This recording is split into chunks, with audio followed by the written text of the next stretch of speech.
नमस्कार, मैं हूं मृत्युंजय कुमार झा और बुलेटिन की शुरुआत करते हैं एक बेहद अहम खबर के साथ। और खबर यह है कि कृषि कानून को लेकर जिस तरह से लगातार विरोध बढ़ता जा रहा है, इन सब के बीच सुप्रीम कोर्ट में भी सुनवाई हो रही है, लेकिन आज एक बार फिर से सुनवाई टल गई है। हालांकि सुप्रीम कोर्ट ने कहा है कि वो किसानों का पक्ष जाने बिना कोई फैसला नहीं लेंगे। ऐसे में अभी सरकार और किसानों के बीच कमेटी बनाने पर कोई फैसला नहीं हुआ है।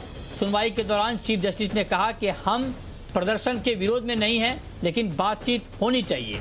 कोर्ट ने सरकार की तरफ से किसान आंदोलन की वजह से आम लोगों को हो रही परेशानियों को गिनाया गया। कोर्ट में पंजाब सरकार की तरफ से पी चिदम्बरम ने किसानों का पक्ष रखा। उन्होंने कहा कि किसानों ने रास्ते बंद कर प्रदर्शन यहाँ पर नहीं कर रहे हैं, ये तर्क वहां पर दिया गया, बल्कि सरकार ने रास्ते बंद कर दिए हैं।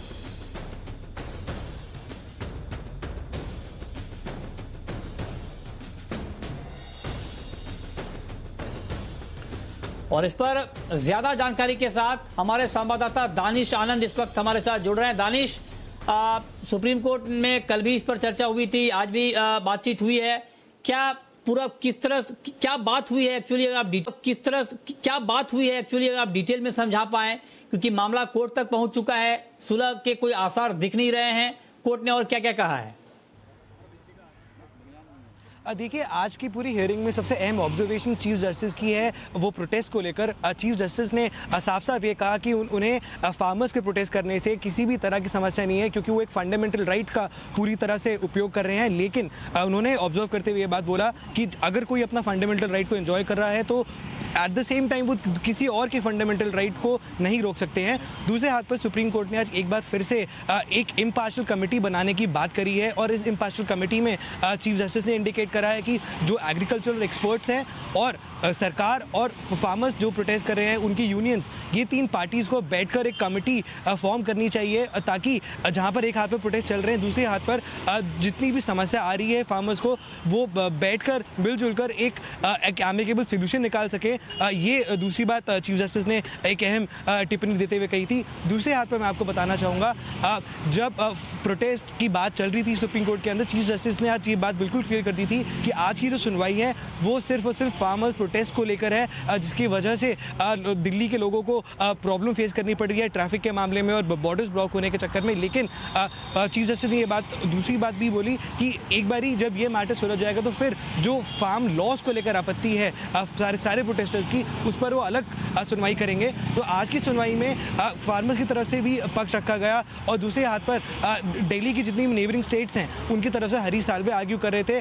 उन्होंने चीफ जस्टिस को बात बताई कि जो भी अभी प्रोटेस्ट चल रहा है उसके चक्कर में सारी बॉर्डर्स ब्लॉक हुई हुई हैं, और इससे प्रॉब्लम ना कि सिर्फ लोगों को आने जाने में हो रही है, लेकिन एट द सेम टाइम जो इकोनॉमी है उस पर भी इसका असर पड़ रहा है। जो गुड्स और सर्विसेज होती हैं उनका भी रेट बढ़ चुका है इन फार्मर्स प्रोटेस्ट को लेकर। तो वो चाहते थे कि सुप्रीम कोर्ट की तरफ से कोई एक ऐसा आदेश आए जिससे ये प्रोटेस्ट जल्द से जल्द हट जाए। लेकिन सुप्रीम कोर्ट ने साफ साफ ये बात बोली कि वो चाहते हैं कि हर कोई अपना फंडामेंटल राइट को एंजॉय करें। और सुप्रीम कोर्ट ने ये कोई बात ऑब्जर्व करी, उन्होंने साफ साफ ये बताया कि वो नहीं चाहते, वो फार्मर्स को उस प्रोटेस्ट साइट से नहीं हटा रहे हैं, लेकिन उन्होंने जो प्रोटेस्ट कर रहे हैं उनको ये बात समझाने की कोशिश करी कि आप अपना फंडामेंटल राइट बिल्कुल एंजॉय करिए, लेकिन आप दूसरों को प्रॉब्लम मत दीजिए। तो उन्होंने एक और ऑब्जर्वेशन देते हुए कहा कि वो केंद्र सरकार से बातचीत करेंगे और उनसे जानना चाहेंगे जो प्रोटेस्ट करने का जो तरीका है उसको इस तरह से ना करा जाए ताकि रोड्स को ना ब्लॉक करे, तो किसी ना किसी तरह से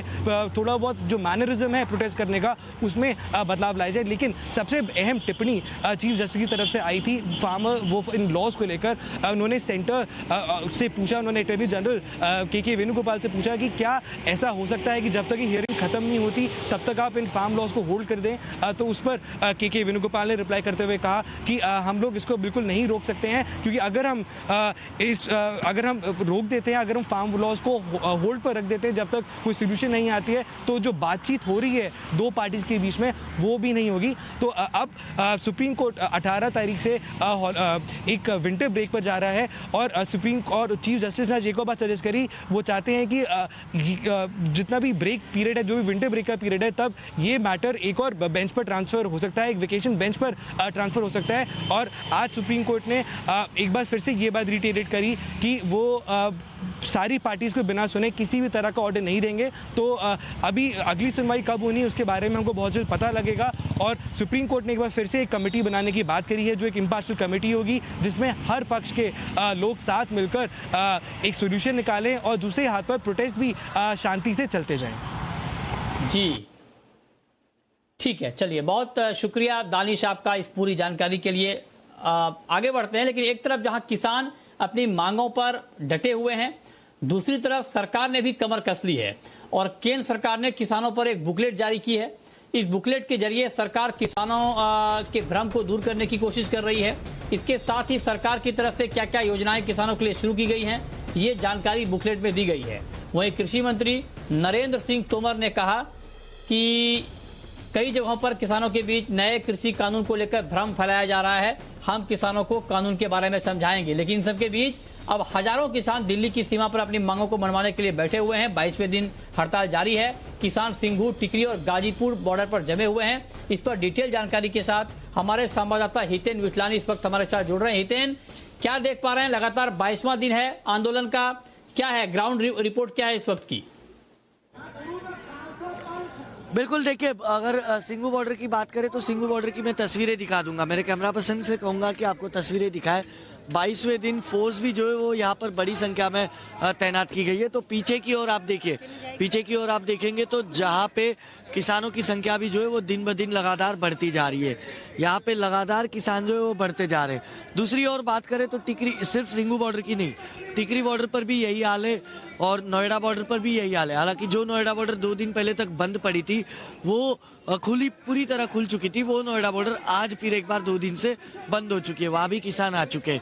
गाजीपुर बॉर्डर भी लगभग 19-20 दिनों से इसी हालत में बंद पड़ी है। ऊपर नीचे दोनों तरफ रास्ते जो है वो राकेश टिकैत और उनके समर्थन में जो किसान है वो यूपी के अलग अलग जिलों से पहुंचकर बैठे हुए। ना सिर्फ राकेश टिकैत और उनके संस्था से जुड़े हुए किसान, बल्कि 84 खाप पंचायत, पूरे उत्तर प्रदेश के 84 खाप पंचायत के जो चौधरी है वो अपने समर्थकों के साथ आज जो है गाजीपुर बॉर्डर पहुंच चुके हैं। वहाँ संख्या भी जो है लगातार बढ़ती जा रही है। ये किसान साफ तौर पर डटे हुए, ये कह रहे हैं कि हमें सुप्रीम कोर्ट पर भी भरोसा नहीं है। देखिए सीधी सी बात है, सरकार पे से विश्वास उठ चुका है तो जुडिशरी पे से कहाँ विश्वास रहेगा इनका। इसलिए ये कह रहे कि सुप्रीम कोर्ट भी कुछ नहीं कर पाएगी। सुप्रीम कोर्ट हालांकि सरकार को ऑर्डर दे दे कि ये कानून रद्द करवा दे और नया कानून बनाए, हम तुरंत सड़क खाली कर देंगे, हमें कोई प्रॉब्लम नहीं है। हमें भी कोई शौक नहीं है कि 22 दिनों से हम सड़कों पर रह रहे, खा रहे, पी रहे और सो रहे। हमें किसी को दिक्कत नहीं देना है, हमें दिल्ली को ब्लॉक भी नहीं करना है। बस हमें ये चाहिए कि हमारा जो हक है वो हमें मिलकर रहे। उनकी मांग है कि आप कानून रद्द कर दीजिए, नया कानून साथ मिलकर बनाएंगे। सरकार भी अड़ी हुई है कि हम कानून रद्द नहीं कर सकते और संशोधन करने के लिए हम तैयार हैं। लेकिन अब ये दोनों के मूंछ की लड़ाई जो है वो चल रही है। किसान भी जो है अपनी लड़ाई लेके बैठे हुए, सरकार भी अपनी मूंछ की लड़ाई पे अड़ी हुई है। ऐसे में किसकी मूंछ मुंडेगी ये आने वाला वक्त बताएगा। लेकिन कहीं ना कहीं अभी तो ये लग रहा है कि लड़ाई जो है काफी लंबी चलनी है। ये सरकार भी जो है मानने को तैयार नहीं है और किसान भी जो है पूरी तरह अड़े हुए। ये कह रहे कि हमें कोई दिक्कत नहीं, हम 1 साल का राशन लेके आए हुए हैं। अभी 22 कह रहे हैं कि दोनों तरफ से मामला लगातार बढ़ रहा है। एक तरफ सरकार भी बिल वापस लेने को तैयार नहीं है और दूसरी तरफ किसान भी अपनी मांगों पर डटे हुए हैं। बहुत शुक्रिया हितेन आपका इस पूरी ग्राउंड रिपोर्ट के लिए। आगे बढ़ते हैं, रुक करते हैं अगली खबर का। कॉस्मेटिक्स की क्वालिटी पर कंट्रोल के लिए सरकार नए नियम बनाने की तैयारी कर रही है।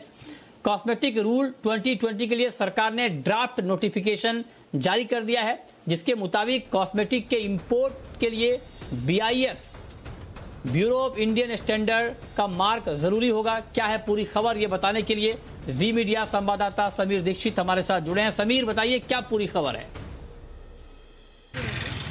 जी बिल्कुल मृत्युंजय, देश में कॉस्मेटिक या फिर ब्यूटी प्रोडक्ट बेतहाशा संख्या में इंपोर्ट किए जाते हैं और इसी में सबसे बड़ी दिक्कत की बात यह है कि जो कॉस्मेटिक प्रोडक्ट इंपोर्ट किए जाते हैं इसमें बड़ी संख्या सबस्टैंडर्ड यानी कि घटिया क्वालिटी के कॉस्मेटिक प्रोडक्ट देश में इंपोर्ट होते हैं।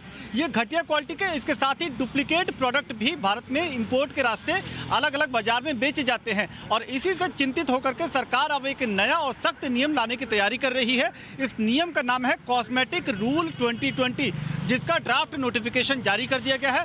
45 दिन के भीतर सभी स्टेक होल्डर और जनता से सुझाव मांगे गए हैं कि ये जो नियम लाए जा रहे हैं इसमें और क्या कुछ संशोधन या बदलाव किए जा सकते हैं ताकि ये जो नियम है इनको काफ़ी बेहतर और सख्त बना जा सके।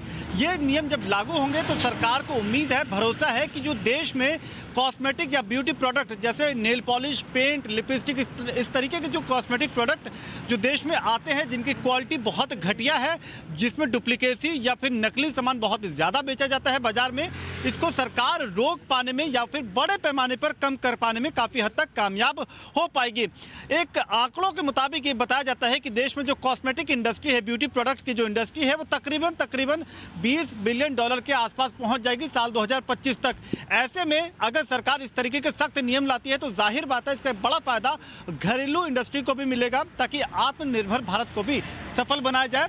तो कोशिश ये है कि देश में इंपोर्ट, खासकर जो चाइना, थाईलैंड के जरिए जो देश में ब्यूटी प्रोडक्ट इंपोर्ट होते हैं जिनकी क्वालिटी घटिया है, उस पर नकेल कसी जाए, घरेलू इंडस्ट्री को फायदा पहुंचाया जाए और इसके जरिए कोशिश ये की जाए कि भारतीय अर्थव्यवस्था को भी काफी हद तक मदद या फिर उसको मजबूत बनाया जा सके। जी